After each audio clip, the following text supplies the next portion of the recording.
విదేశాల్లో చదవాలనుకుంటున్నారా? అయితే విదేశ్ కన్సల్ట్ ని సంప్రదించండి.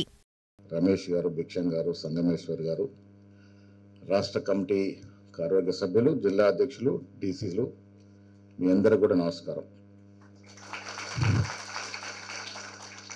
డైరీ ఆవిష్కరణ అంటే ఒక సాదాసీదా కార్యక్రమం ఉంటుంది. ఒక 10 నిమిషాలు ఉండి మళ్ళీ సంజయ్ రెడ్డి గారు ఐఎన్టీసీ 90 ఏళ్ళ పైబడి వారి జన్మదినోత్సవం జరుగుతూ ఉంది ఆర్టీసీ కళ్యాణంలో, అక్కడికి వెళ్ళాలనుకున్నాను. ఇంత ఘనంగా డైరీ ఆవిష్కరణ ఉంటుంది, క్యాలెండర్ ఆవిష్కరణ ఉంటుంది, నేను కూడా ఊహించలేదు. Thanks to Mahesh. ప్రతి సంవత్సరం డైరీ క్యాలెండర్ అనేది మనిషి జీవితంలో, ముఖ్యంగా ఉద్యోగ జీవితంలో ఒక మైలురాయి. చాలా తక్కువ మందికి డైరీ రాసే అలవాటు ఉంటుంది, బట్ క్యాలెండర్ మాత్రం ఫాలో అవ్వాల్సిందే. ఇక్కడ నుంచి సంవత్సరం పొడవునా కార్యక్రమాలు చేసుకోవాలంటే క్యాలెండర్తో మనం అనుసంధానం కావాలా. ఆ శుభ సందర్భం వల్ల మీ అందరికి కూడా శుభాభినందనలు. మీరు చేస్తున్నటువంటి ఉద్యోగం సమాజంలో, ముఖ్యంగా తెలంగాణలో చాలా ప్రముఖమైనటువంటి డిపార్ట్మెంట్. చాలా డిపార్ట్మెంట్స్ పనిచేస్తేనే ప్రభుత్వం నడుస్తుంది, కానీ రెవెన్యూ డిపార్ట్మెంట్ అనేది గుండెకాయ లాంటిది. అలాంటి డిపార్ట్మెంట్లో మీరు పనిచేస్తూ ఉన్నారు. మిత్రులారా, మీ అందరికీ తెలుసు 2014 వరకు, 2003 నుంచి 14 వరకు తెలంగాణ కోసం మనందరం పోరాడాం. మీరు కూడా దాంట్లో భాగస్వామ్యులు. దేనికోసం తెలంగాణ కావాలని కోరుకున్నాం, ఈ ఆశలతో, ఈ ఆకాంక్షలతో తెలంగాణ కోరుకున్నామో, ఎంతైతే ఆశపడ్డామో అంత 10 ఏళ్ల బీఆర్ఎస్ పాలనలో జరగలేదు. నేను ఎక్కువగా రాజకీయాలు మాట్లాడదలుచుకోలేదు, కానీ 10 ఏళ్ల కాలంలో మనం ఊహించిన విధంగా ప్రభుత్వం పని చేయలేదు. నిజంగా తెలంగాణ వాదులు, అమరులైనటువంటి వీరులు ఏ రకమైన తెలంగాణ కోరుకున్నారో ఆ రకమైన తెలంగాణ సాకారం కాలే. ఇది వాస్తవం, మీరు కూడా గ్రహించుకోవాలి. బంగారు తెలంగాణ, బంగారు తెలంగాణ అని ఊరడించి కొన్ని కుటుంబాలు మాత్రమే బంగారమయ్యే విధంగా గత పాలన జరిగింది. దాంట్లో రెవెన్యూలో ఎంత లోపభూయిష్టంగా జరిగిందో మనందరూ తెలుసు. ధరణి వల్ల ఎన్ని లోపాలు జరిగినాయి, ఎంతమంది బీద ప్రజలు బాధపడ్డారో మీ అందరికీ నాకన్నా ఎక్కువ తెలుసు. నేను కూడా బాధితున్నే.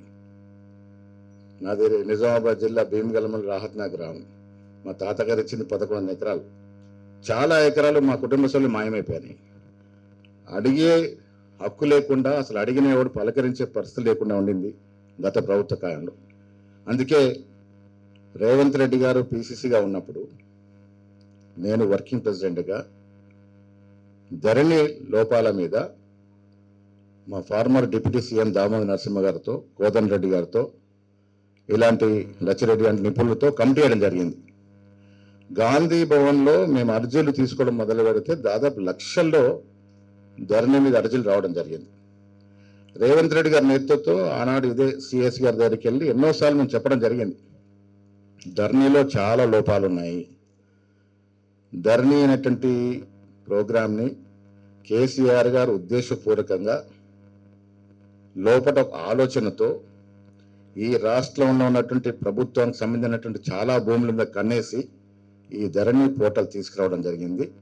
అందులోనూ ఐఎల్ఎఫ్ఎస్ అనే ఒక ఫాల్కన్ సంస్థ, మన దేశం సంస్థ కాదు, ఫిలిప్పీన్స్ నుంచి నడిచిన సంస్థకు అప్పచెప్పినారు. మా లొసుగులన్నీ కూడా వారి చేతుల్లోకి పోతా ఉన్నాయి. ఇది తక్షణమే రద్దు చేయాలని చాలా మార్లు వినతించడం జరిగింది, జరగలేదు. తుదకి మీ అందరి యొక్క కష్టం వల్ల, మీ అందరి సహకారం వల్ల, ప్రజల ఆశీర్వాదం వల్ల కాంగ్రెస్ పార్టీ 2003లో అధికారంలోకి వచ్చింది. రాగానే మేము ప్రయారిటీగా పెట్టుకుంది ధరణిని తొలగించడం. దాని స్థానంలో భూభారత్ తీసుకొచ్చినాం. తక్షణమే రిలీఫ్, జిందా తెలుస్తున్నట్లాగా తక్షణ రిలీఫ్ బీద ప్రజలకు జరగాలి అనే ఉద్దేశంతో భూభారత్ తీసుకురావడం జరిగింది. ఆ తర్వాత జరుగుతుంది మీ అందరూ తెలుసు. లచ్చిరెడ్డి గారు కూడా దాని సభ్యులుగా ఉన్నారు.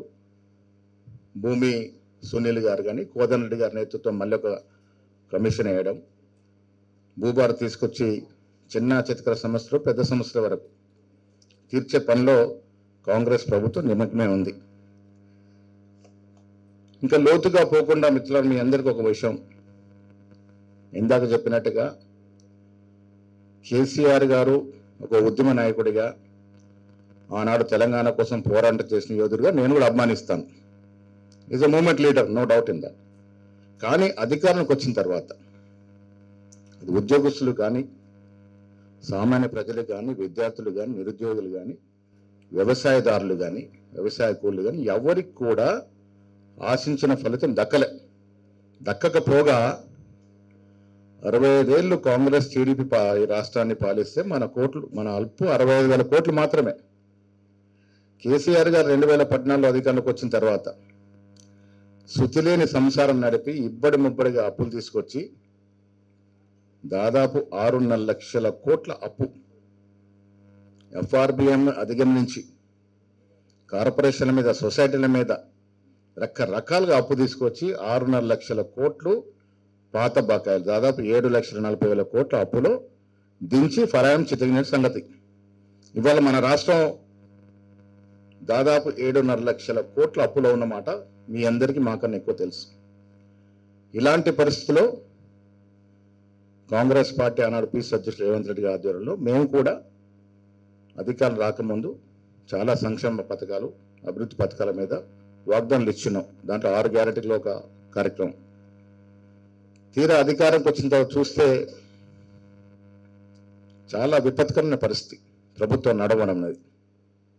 ఇవాళ మీకు తెలుసు, దాదాపు 18,000 కోట్ల పైచిలకు రాష్ట్రానికి ఆదాయం. దాన్ని పెంచుకోవాలంటే సామాను మీద భారం పడుతుంది. ఆ పరిస్థితి లేదు. ఉన్నదాని పరిస్థితి ఏంటంటే కేసీఆర్ గారు ఇబ్బడి ముమ్మడిగా అప్పులు చేసి ఏం చేశారు? ఏ లాభమైన కార్యక్రమం జరిగింది? ఎవరికైనా ఉద్యోగాలు ఇచ్చారా? అప్పు తీసుకొచ్చి అప్పులు జీతాలు కట్టి? అది జరగలే. ఎక్కడైనా పెద్ద స్ట్రక్చర్స్ నిలబడ్డాయా మన అభివృద్ధి కార్యక్రమం అంటే? చూద్దామంటే స్ట్రక్చర్స్ కనబట్టలే. పనికిరాని కాళేశ్వరం లాంటి ప్రాజెక్టు కట్టినారు. నేను ఎందుకు పనికిరాని ప్రాజెక్ట్ అంటా ఉన్నా అంటే, దాదాపు 1,20,000 కోట్ల రూపాయలు ఒక ప్రాజెక్టు మీద గోదావరి నదిలో పోసి ప్రాజెక్టు కట్టినారు. ప్రాజెక్టు వల్ల లాభం ఏంటి అంటే, 1 ఎకరానికి నీరు పారేయాలంటే 50,000 రూపాయల కరెంటు బిల్లు అవుతుంది. ఎవరి వల్ల సాధ్యమవుతుంది? కొన్ని కాళేశ్వరం నుంచి మల్లన్న సారోవర్ నీళ్లు తీసుకురావాలంటే 10 సార్లు ఎత్తిపోయాలి. ఎత్తిపోస్తే కానీ నీరు పారకానికి రాదు. సో అలాంటి వయబుల్ కానీ ప్రాజెక్ట్ ఎందుకు కట్టినారంటే కమిషన్లు దండుకోవటానికి. ప్రజల సొత్తుని నీళ్ళలాగా దుబారా చేసి ఈ రాష్ట్రాన్ని అప్పుల పాలు చేసి వాళ్ళ ఫామ్ హౌస్కి పరిమితమైనారు. ఇవాళ మన పరిస్థితి ఏంటి? రేవంత్ రెడ్డి గారు ముఖ్యమంత్రిగా ఈ రాష్ట్రం నడపాలంటే ఆయన చేసిన అప్పుకి మనకేం అవుట్పుట్ కనబడట్లేదు, కానీ ఆయన చేసిన అప్పుకి దాదాపు 6,500,000 కోట్ల రూపాయలు ప్రతి నెల మనం ఒప్పుకోకపోయినా రిజర్వ్ బ్యాంక్ లాగేసుకుంటుంది మన దగ్గర నుండి. అది అప్పు కానీ, ఇన్స్టాల్మెంట్ కానీ. వాస్తవాల్ని ప్రజలకు కూడా చెప్పాల్సిన అవసరం ఉన్నది. కాంగ్రెస్ పార్టీ ఆ కార్యకర్తలే సరిపోదు, వాస్తవాలు చెప్పాలి. గత ప్రభుత్వంలో జరిగినటువంటి తీరుతెన్నులు, ఈ ప్రభుత్వంలో జరుగుతున్నటువంటి తీరుతెన్నులు, తేడాలు మీకు అనునిత్యం ప్రజలతో ఉంటారు. మీకు పొద్దున్న లేసి ప్రజల మీదకి వస్తారు. దయచేసి వాస్తవాలు చెప్పండి. ఎవరికి ప్రచారం చేయాల్సిన అవసరం లేదు. వాస్తవాలు చెప్తే చాలు ప్రజలకి. హెల్త్ విషయానికి వస్తే కొన్ని ప్రైవేట్ ఆసుపత్రులు మినహా అసలు ప్రభుత్వ ఆసుపత్రి పేరే లేకుండా పోయింది. ప్రైమరీ హెల్త్ సెంటర్లు మర్చిపోయినారు చాలామంది. ఇవాళ ప్రైమరీ హెల్త్ సెంటర్ మొదలుకొని హైదరాబాద్లో నిమ్స్ వరకు అంతా కూడా ప్రక్షాళన చేసి దాన్ని అభివృద్ధి చేస్తూ ఉన్నాం. ఇంటిగ్రేటెడ్ స్కూల్స్ ఇస్తూ ఉన్నాం. ఒక్కొక్క స్కూల్ మీద 130 కోట్లు పెడతా ఉన్నాం. ఎడ్యుకేషన్లో ముందు ఉండాలని, డెవలప్మెంట్లో ముందు ఉండాలని, ఇంత ఆర్థిక నిబంధన ఉన్నా కూడా చక్కటి కార్యక్రమాల్లో ఈ రాష్ట్ర ప్రభుత్వం ముందుకు పోతా ఉంది.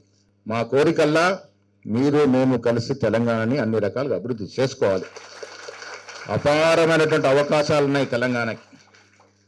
అనుకూలమైన వాతావరణం తెలంగాణలో ఉంటుంది, ఈ డెక్కన్ ప్లాటోలో. దయచేసి మీ కోరేదల్లో ఒకటే, పేషెంట్గా వచ్చిన వాడి సమస్య వినండి. వీలైనంత వరకు విత్ ఇన్ ద లిమిట్స్లో ఉంటే చేయండి. తిప్పకుండా వానికి పని చేస్తే వాడు హ్యాపీగా పోయే విధంగా ఉంటుంది. కాబట్టి ఆ దశగా మీరు ప్రయత్నం చేయాలి. ఉద్యోగ భద్రత విషయంలో మహేష్ గారు చెప్తా ఉన్నారు. జీతాలు గవర్నమెంట్ ద్వారా చెల్లింపు కొరకు, అదేవిధంగా మహిళా ఎఫ్టీఎస్ల సమస్యలు, ఇవన్నీ కూడా ప్రభుత్వ దృష్టిలో ఉన్నాయి. ఇదివరకే 2-3 సార్లు చర్చలు జరిపారు. లచ్చిరెడ్డి గారు చెప్పడం జరిగింది, మహేష్ గారు కూడా చెప్పడం జరిగింది.